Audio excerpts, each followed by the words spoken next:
Hello, everyone. It's Independence Day weekend, so happy Independence Day. Anyway, I got a new tool, and this thing is friggin' awesome. I started cutting down all this crap, and it does really well. I started in with that, and then I laid into this.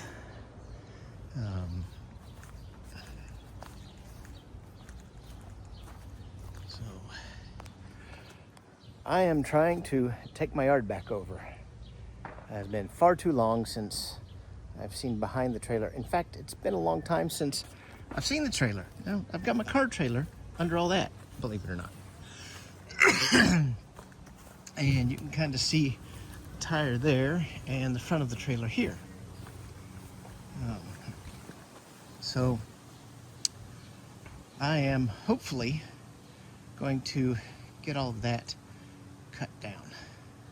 I don't know how long it's going to take, but I need to get to that ladder so I can put cameras up there.